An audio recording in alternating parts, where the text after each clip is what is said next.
Hello from my studio space. This is Kat Swan with Blank Canvas and Coffee.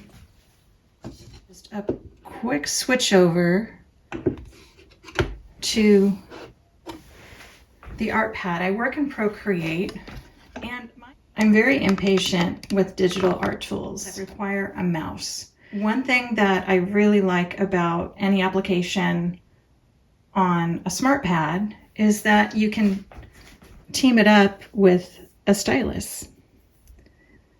So here I've added a photograph of this color swatch chart and dropped it into Procreate because I wanted to see how it would work if I were to try to match the colors using the Procreate option for choosing your color palette. This is how you mix your colors. And so you treat it as a physical palette. This is where brush selection occurs. Painting, you have different brushes. I'm working with the flat brush to try to mimic the type of strokes we see here with the acrylic using a manual brush. And over here, you can select the brush size, which is really nice. So that's approximately the brush size I used here. So this is a Procreate brush stroke, and the color that I was able to match mimics really close to the darkest part of this paint stroke, which was, I believe, this one. So it's here on the chart. So the harder you press, the more opaque it becomes. So this is very light stroke. This is a little more, which is about here, and that's a little more. So if you were to just press more consistently, it's going to be brighter, which is kind of in between here and here. So it is a little more saturated and brighter in color than the actual acrylic paint is showing. This color is more muted. And in the acrylic paint on artboard, this is using the unbleached titanium white. These colors are using the titanium white, but this is the unbleached titanium white.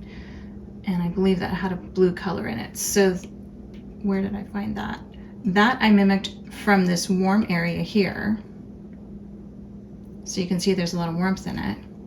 Let's see if we can find it in the cooler scale.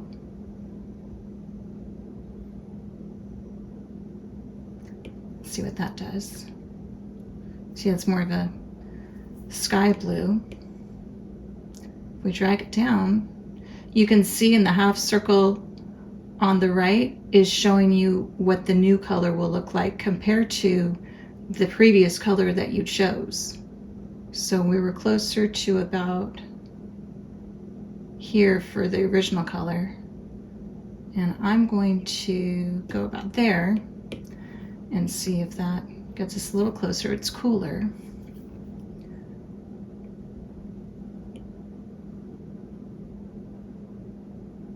That has a little more green in it. So what if we were to go closer to here, bring it about there, and that's a little closer to that sample. So you can play with this to go back and forth to see if you can mimic what you may have done in real life. I haven't done this before. This is the first time. I'm just experimenting to see, you know, what's possible with the digital painting that's not possible with the acrylic, or if it can be mimicked. So it can be mimicked at some point. The one thing that I have not been able to get with the flat brush is the effect of the multiple colors here.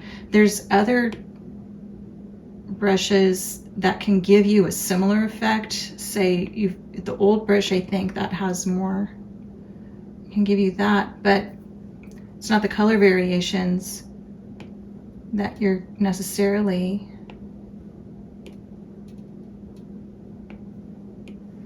going to see right here. That variation. There is a neon style paint stroke in Procreate that might be close to that. If you go to oil paint, we might get a closer.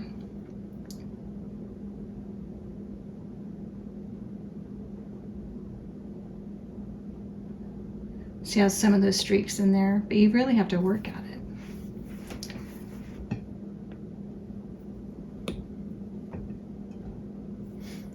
Let me find a warmer tone.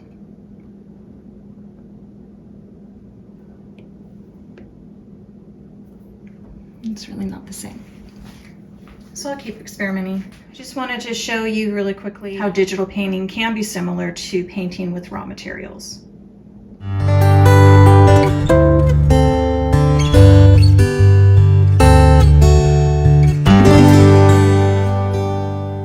Okay, another quick thing in Procreate.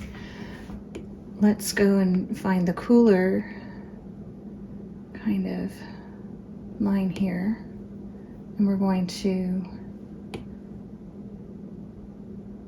my favorite is what's called the syrup line drawing tool. It's a pen tool, so you can get some really nice lines like that. So let's see if we were to draw. Now with this, you can either do your ellipse, hold it there, wait for it to create a perfect ellipse, or you can just do your quick sketch, get the bowl in, and you're gonna have some detail like that. This is very rough. You're gonna have some shadow like that. There's a lip along the top here, there, and then you're gonna have some shadows coming in there. Then you can go in with your painting. My favorite flat brush. We're gonna knock in some cooler colors.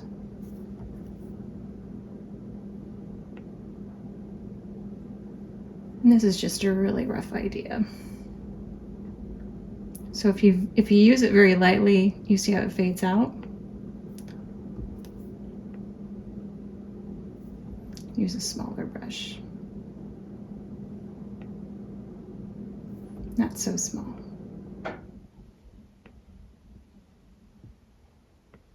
And that's about where we want to go with that. And then you can build on it.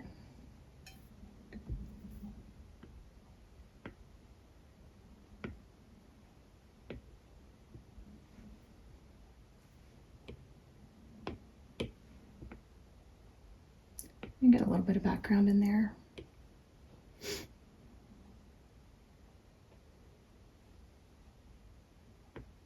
And if you really wanted to compare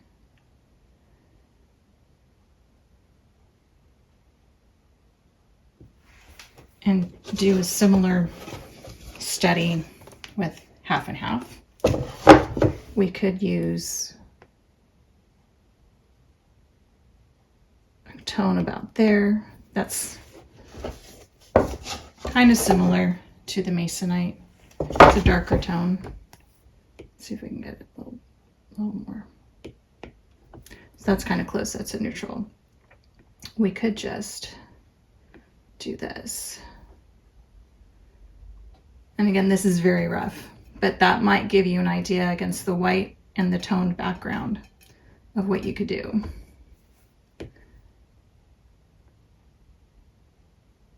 We will go, let's see, with some orange tones.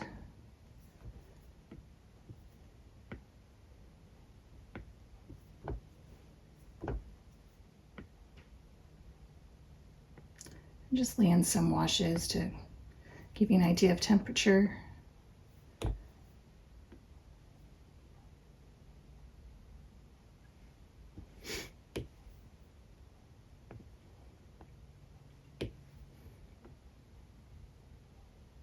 Make the brush smaller.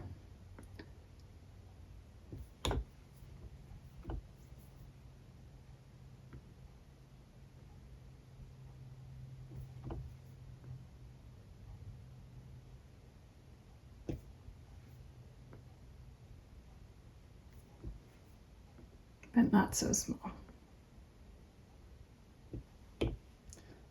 And then do a white for some highlights. You can really build up on it and go into some detail. You could do a painting like this. I experimented with that one. Something like that. Or something like that. Now this one was different. I just played around with it. And this is a time lapse of the process of what I went through and the different colors I tested out a little bit and the warms and cools. And the brush effect. I think you can see there that I really went more for the flat brush at that time as well. So I just playing around with it and building colors and things. Starting from square one, this is how you learn. You just get in there, experiment, find an art board. You could even, if you are concerned about the cost of materials, paint on cardboard, paint on a paper bag. Just exercise and get it out there. Toulouse-Lautrec, I'm not putting myself in any respect at the same level as Toulouse-Lautrec or any of the master painters. He would draw on a napkin, a cloth napkin. As soon as that creative spark would hit, Toulouse-Lautrec would use a linen napkin if he was at a restaurant. He would use paper, or it looked like cardboard. I had the great opportunity of visiting the National Gallery in Washington, D.C., and they had Toulouse-Lautrec originals, and I got to see them up close, more vibrant. The colors more saturated than you can really get in any art book or print. And the lines he used was just amazing. You could tell how quickly he just knocked in those lines and everything. So just be encouraged that it takes time and practice. So start with a color swatch. Just getting an idea, get in, play with it. You know, make mistakes, make as many mistakes as possible so you can get to the point where you're comfortable with it. You're comfortable making mistakes, because after you've made a few mistakes, you're gonna get some kind of result that you're gonna be really happy with. So get in there and make a mess. Thank you so much for watching my blank canvas and coffee video, and I hope to see you next time when we view another blank canvas together and maybe have some time to enjoy some coffee. If you enjoyed today's art session, please don't forget to like and subscribe at the bottom of this video, and please click on the bell to receive a notification for my next art session. See you next time.